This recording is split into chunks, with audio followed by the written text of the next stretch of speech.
नमस्कार दोस्तों। तो आज मैं आपके सम्मुख बात करूंगा कृषि की, भारत में कृषि की। दोस्तों, भारत 130 करोड़ से ज़्यादा की आबादी वाला देश। क्या आपको पता है कि भारत के लगभग 50% जनसंख्या कृषि पर ही आधारित है। उनकी आजीविका का साधन कृषि ही है। 50% लोगों के कृषि में संलिप्त होने के बावजूद भारत की जीडीपी में कृषि मात्र 15 से 20% तक की ही हिस्सेदारी रखती है। मतलब 50% लोग भारत के कृषि में संलिप्त हैं, लेकिन वो देश में मात्र 15% इनकम जनरेट करते हैं। इसका मतलब आपको भारत के किसानों की दुर्दशा का जो ग्राफ है वो यहीं से स्पष्ट तौर पर नजर आ जाएगा। अगर आप सोचिए कि 15 रुपया 50 लोग मिलकर जनरेट करते हैं तो उनको कितना रुपया एक को पड़ता होगा, आप कंपेयर कर सकते हैं, लगभग 0.33। वहीं दूसरी ओर बाकी के 50% 85% इनकम जनरेट करते हैं। तो कृषि की ये दुर्दशा जो आप देख रहे हैं ये वास्तव में एक चिंता का विषय है। यानी कि कृषि क्षेत्र से दूसरे क्षेत्र में लगे लोग 50% लोग 85% इनकम जनरेट करते हैं। यह साफ तौर पर एक ऐसा आंकड़ा है जो चिंता में व्यक्त करता है, जो बताता है कि वास्तव में किसानों की क्या मांग है और किसान किस तरफ भारत का बढ़ रहा है। यह वास्तविकता आज हमें जो नजर आती है, जब भारत आजाद हुआ था तब ऐसी नहीं थी। तब भारत की जीडीपी में कृषि का योगदान 50% हुआ करता था। 1947 के अगर मैं आंकड़े लूं, जब भारत आजाद हुआ था तो लगभग पॉपुलेशन कृषि की तब भी 50 से 55% थी, लेकिन तब इसकी जीडीपी में भागीदारी भी 50, 51.2 इतने लगभग प्रतिशत इनकम इसकी हुआ करती थी। वक्त बदलता गया, आधुनिकीकरण और औद्योगिकीकरण के कारण कृषि पर अनेक प्रभाव पड़ते रहे। साथ ही साथ भारत में कृषि को बढ़ावा देने के लिए 1967 में हरित क्रांति भी होती है। हरित क्रांति की अगर मैं बात करूं मित्रों, तो हरित क्रांति 1967 में होती है, 1967, और इससे खाद्यान्नों की उपज बढ़ती है। खाद्यान्नों पर बहुत गहरा प्रभाव पड़ता है, खासतौर पर गेहूं। पंजाब के प्रांत में, उत्तर प्रदेश के प्रांत में गेहूं और अन्य खाद्यान्न सीधे सीधे बढ़ोतरी पर आ जाते हैं। प्रथम हरित क्रांति का ये टाइम था, जिसके जो फादर है वो स्वामी नाथन थे। वहीं दूसरी ओर 1983 में एक और हरित क्रांति होती है, जिसका संबंध सीधे सीधे चावल से होता है। परीक्षा में कई बार पूछा जाता है 1983 की जो द्वितीय हरित क्रांति हुई थी उसका संबंध किससे था, तो चावल से था। अब मित्रों हम बात करते हैं, क्योंकि ये भारत की कृषि की हम बात कर रहे हैं। कृषि में कौन कौन सी फसलें नगदी हैं, कौन कौन सी फसलें खाद्यान्न फसलें हैं, किन दशाओं में वो होती है और किन राज्यों में उनका उत्पादन होता है। इससे पहले मैं आपको एक बात बोल दूं, आप इस वीडियो को जरूर लाइक करिए, सब्सक्राइब करिए। विश्व में कृषि के अध्याय में हमने विभिन्न प्रकार की कृषियों के बारे में बताया है। आप इस प्लेलिस्ट में नीचे जाकर के अदर जो टॉपिक्स हैं उसमें कृषि के 3-4 वीडियोस बनाए हैं, वहां पर जाकर देख सकते हैं कि कृषि को मैंने किस तरह से एक्सप्लेन किया है। उसके बाद आपको समझने में कोई समस्या नहीं होगी। फिलहाल मैं बात करता हूं भारत में कृषि की। भारत के अंतर्गत कृषि किन किन राज्यों में और किन किन क्षेत्रों में होती है। उसके लिए मैं आपके सामने पहले भारत का नक्शा बना देता हूं।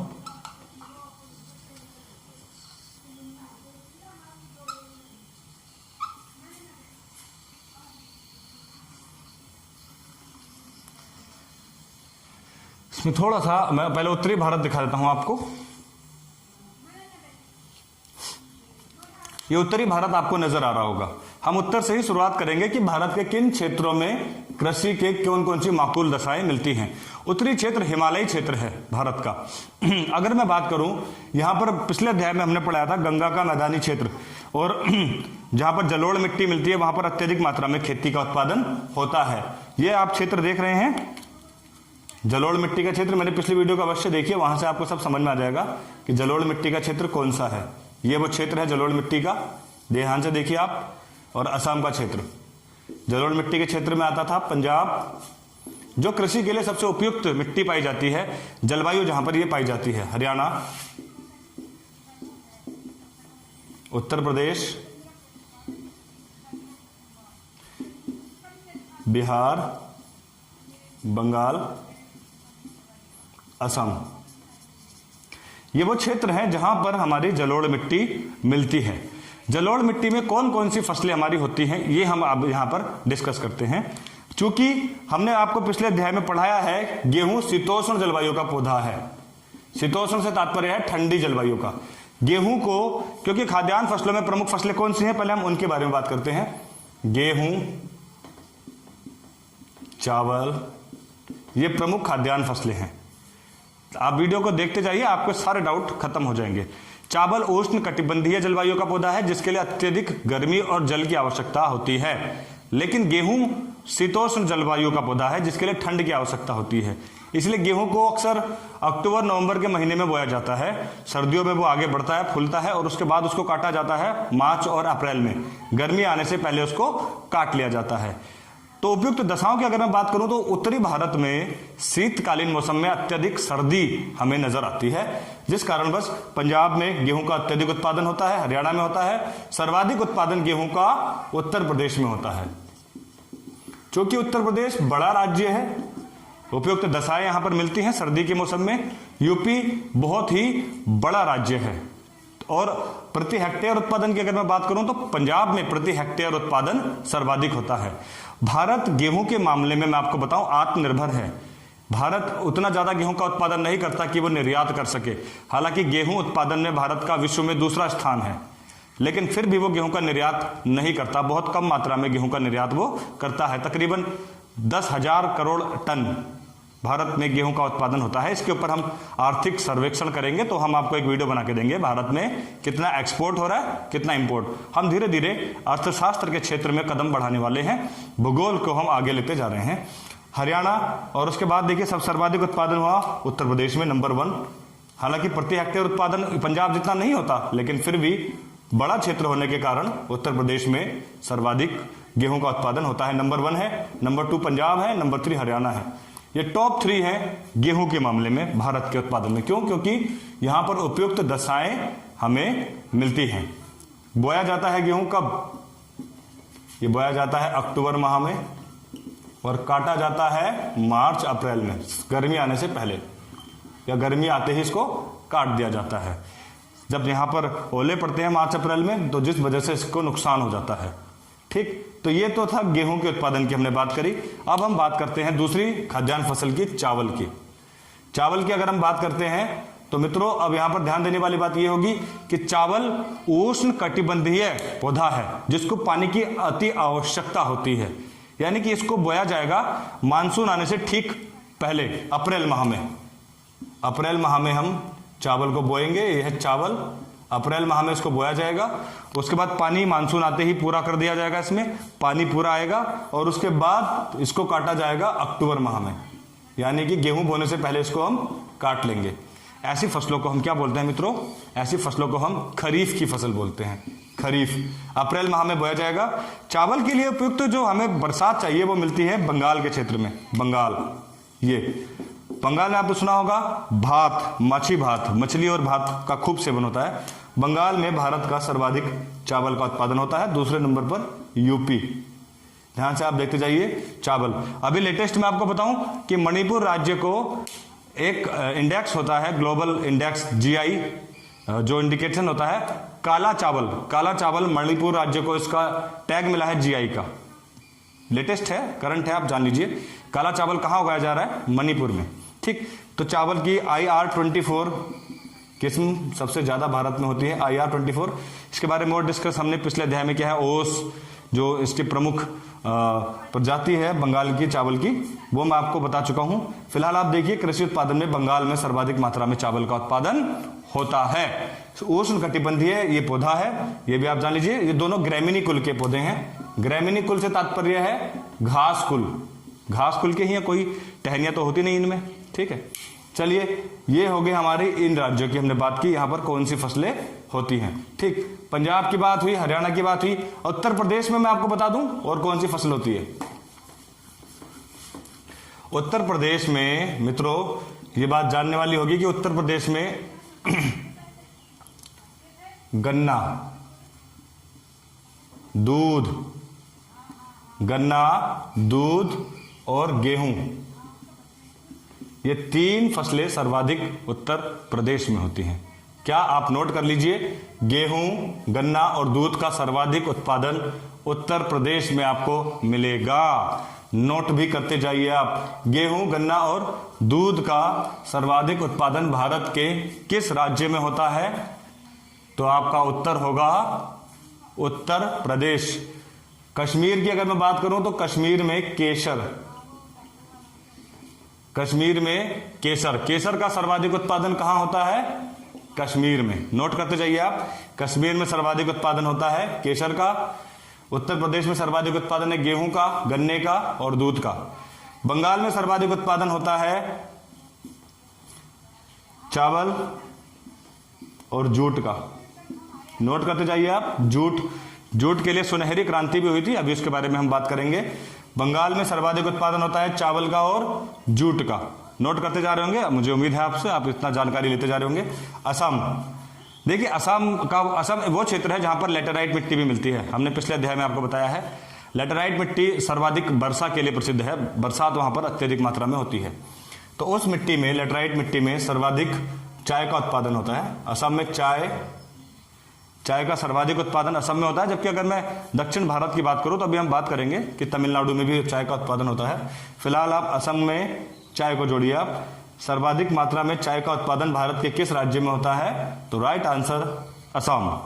नोट करते जाइए आप। अब हम बात करते हैं अन्य भारत के राज्यों की, कहां पर किस चीज का प्रोडक्शन अत्यधिक मात्रा में होता है। इसको मिटा देता हूं।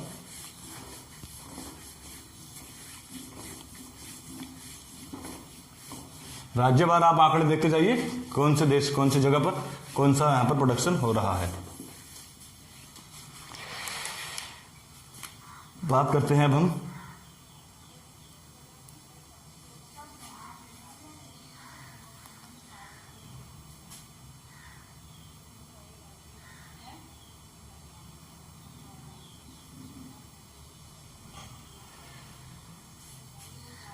मध्य भारत की बात करते हैं अब हम, जिसमें मध्य प्रदेश,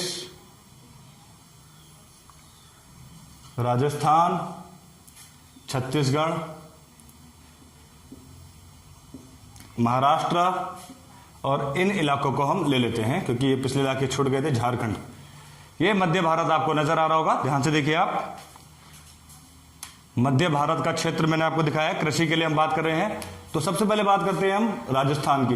राजस्थान में सरसों, बाजरा प्रमुखता होता है। सरसों और बाजरा सर्वाधिक किस राज्य में होता है मित्रों? तो ये राइट आंसर होगा आपका राजस्थान। देखिए आप, ये राजस्थान बनाया है मैंने। सरसों और बाजरा सर्वाधिक मात्रा में कहां पर होता है? राजस्थान में। मध्य प्रदेश की अगर मैं बात करूं तो मध्य प्रदेश प्रसिद्ध है सोया प्रदेश के नाम से जाना जाता है। सोयाबीन मध्य प्रदेश में सर्वाधिक मात्रा में मिलती है। सोयाबीन, तिलहन, दलहन। नोट करते जाइए आप। सोयाबीन, तिलहन, दलहन के लिए सर्वाधिक मात्रा में कहां पर होता है? मध्य प्रदेश में। मध्य प्रदेश तो सबसे ज्यादा मात्रा में सोयाबीन, तिलहन और दलहन का उत्पादन होगा मध्य प्रदेश में। देख रहे हैं आप, मध्य प्रदेश ये आपको नजर आ रहा होगा लेटा हुआ एक जगह। अच्छा, अब हम बात करते हैं गुजरात की। अब गुजरात पिछले अध्याय में आपने पढ़ा था, काली मिट्टी का क्षेत्र है। मूंगफली के बारे में हमने आपको बताया था कि सर्वाधिक मात्रा में मूंगफली और कपास, पिछले अध्याय में बताया था आपको, ये लावा मिट्टी, कपासी मिट्टी यहां पर अत्यधिक मात्रा में होती है। गुजरात में कपास और मूंगफली का उत्पादन सर्वाधिक होता है। अब हम चलते हैं महाराष्ट्र की तरफ। महाराष्ट्र भारत का तीसरा सबसे बड़ा राज्य है। राजस्थान, मध्य प्रदेश के बाद तीसरा सबसे बड़ा राज्य है महाराष्ट्र। महाराष्ट्र में जो सर्वाधिक उत्पादन होता है, हमने कल भी आपको बताया था पिछले वीडियोस में, बाजरा, प्याज। अच्छा, यूपी में एक चीज और जोड़ लीजिए, आलू। आलू का सर्वाधिक उत्पादन भी यूपी में होता है। ठीक है, बाजरा, प्याज और आम, अरहर। नोट कर लीजिए आप, अरहर, बाजरा, प्याज और आम का सर्वाधिक उत्पादन महाराष्ट्र में होता है। हालांकि गन्ने का उत्पादन भी उत्तर प्रदेश के बाद सर्वाधिक महाराष्ट्र में ही होता है।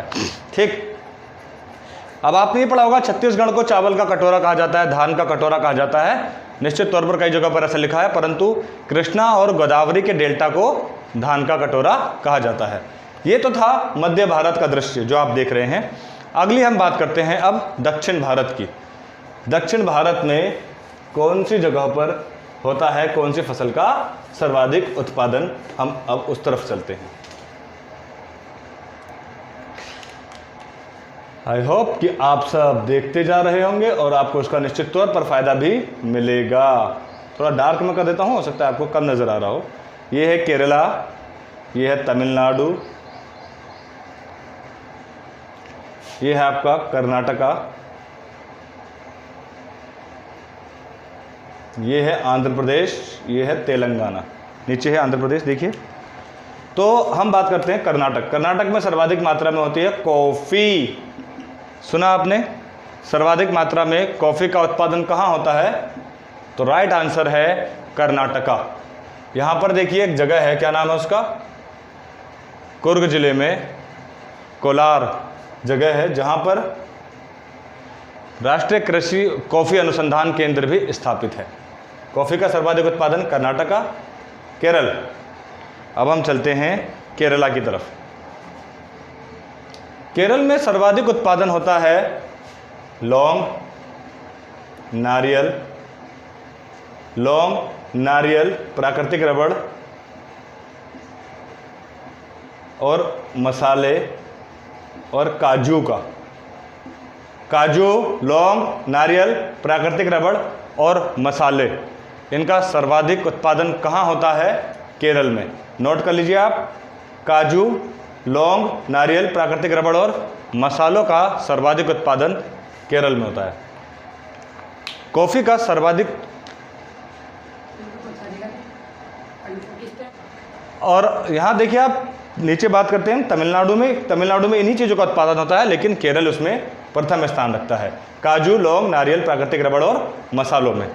मैं बात करता हूँ आंध्र प्रदेश की। आंध्र प्रदेश में सर्वाधिक उत्पादन होता है, क्योंकि लाल मिट्टी का क्षेत्र है, मैंने कहा था कि नकदी फसलें होती हैं, खाद्यान्न फसलें कम ही होती हैं, यहाँ पर उबड़ खाबड़ ज़मीन है। आंध्र प्रदेश में सर्वाधिक उत्पादन होता है हल्दी का और तंबाकू का।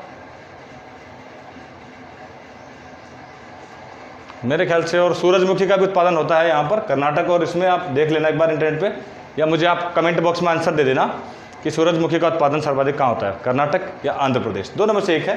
फिलहाल आप नोट करिए, हल्दी और तंबाकू का सर्वाधिक उत्पादन आंध्र प्रदेश में होता है। तंबाकू अनुसंधान केंद्र तो यहीं पर है, विजयवाड़ा में, सॉरी राजसमुंद्री में है ये। मैंने पिछले वीडियोज में आपको बता रखा है, इसलिए इसको ज़्यादा हाईलाइट नहीं कर रहा हूँ मैं। जब हमने आपको बताया था अपवाह तंत्र, तो दक्षिण भारत की नदियों में, तो आपको बताया था कि राजसमुंद्री में एक अब तंबाकू अनुसंधान केंद्र है आंध्र प्रदेश में। मित्रों, ये तो थे प्रमुख कृषि उत्पादन के मामले में राज्य कहाँ पर क्या होता है। मैं आपको बता दूं कि परीक्षा में कई बार आपसे पूछा जाता है कुछ क्रांतियों का संबंध किससे है, ठीक, वो मैं आपको बता देता हूँ। सबसे पहले हरित क्रांति। हरित क्रांति का संबंध है खाद्यान्नों से, खाद्यान्न फसलों से। श्वेत क्रांति, श्वेत क्रांति का मतलब है दूध से। नीली क्रांति, नीली क्रांति का मतलब है मत्स्य उत्पादन से। पीली क्रांति का है तिलहन से।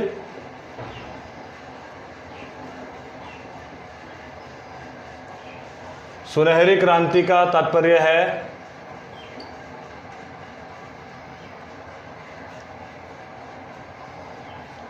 जूट से। गोल क्रांति का तात्पर्य है आलू से। ये इंपॉर्टेंट चीजें हैं, परीक्षा में आपसे पूछे जा सकते हैं, आप इसको नोट करते जाइए। कृषि के ऊपर में हो सकता है मैं एक वीडियो और बनाऊं।